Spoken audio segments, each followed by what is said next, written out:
We are joined this morning by Larry Bossidy, CNBC contributor, former chairman and CEO of Honeywell, former executive at GE for many years. And so this gentleman went from a sell to a hold. What do you think the all clear would be for not a hold, but for a buy, Larry? And what does Culp, what is his first order of business, do you think, at this point? Well, he says that he wants to get the balance sheet fixed as a first order of business, and he's identified assets to be sold, which I think is on course. It's going to take some while to get forward to where he wants to end up, but it's at least started. And I think one of the things I'm looking for is to see better performance from these businesses. I mean, he's got some good businesses there that have underperformed of late. And I'd like to see a little more rigor in the running of those businesses. I'd like to see some cash flow. And when you see a succession of asset sales and some cash flow from the operating businesses retained, I think that's going to be a sign to everyone that they're on the way out of this ditch. Which businesses do you think are not performing up to par? Well, Power Systems obviously is one that's been discussed here and forever. It's a cyclical business. It's been made worse by the Alstom acquisition and the need to write it off. It's been made worse by some troubles with gas turbines, which are going to be expensive to fix, but can be fixed and will be fixed. So when you begin to see the corner turn on that, it'll be a sign of optimism. The aviation business has been strong, continues to be. And so, I do think when you see some cash flow and you see some asset sales materialize, things will look better. Do you get calls from private equity guys who say, hey, Larry, you know this company pretty well. We're thinking maybe we should make a run or a play at this division or that division, or where's the opportunity here? I got one vague call, with a market cap of $60 billion, it conceivably could be in play. I think that's unlikely, but, 10 years ago, that was out of the question. So, as I say, I don't think that's going to happen, but I do think there are people looking at it. What kind of people do you think? You think it's a private equity kind of people, or it's strategics? Could be both. I mean, there's big enough private equity firms now that could probably swallow it if they decided to, and there's certainly some strategics that could deal with it if they... These activists, Nelson Peltz, whomever, yeah. I mean, how do they...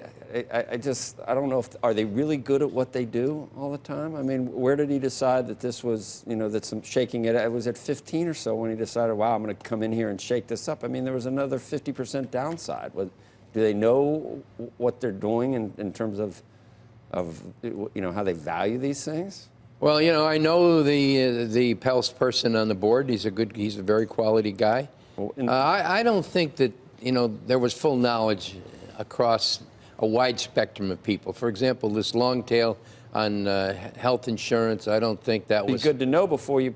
Yeah, I would know, but the company didn't know. It'd be hard for you to know, and they didn't, obviously.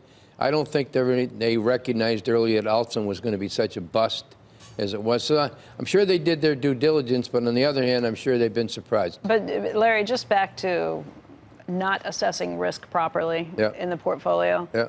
I mean, anybody you talk to in the industry says that should have been glaringly obvious. What? I think that's an oversimplification. And you take a look at this insurance liability. It's the tail of the sale of Genworth Insurance. I think people, I'm not saying it's to be excused, but I do think it wasn't a big deal and people weren't looking at it. Maybe not at the beginning, but for a long time, no, it was getting more and more obvious. Yeah, but if I did, and again, as I mentioned earlier, where were the auditors? Why didn't they find it? I mean, they have a responsibility too. But that's my question. This could have happened to anybody? Not anybody. It's crazy. Did you hear this stuff? Anything about these kind of issues when Jeff was there? Immelt, that is?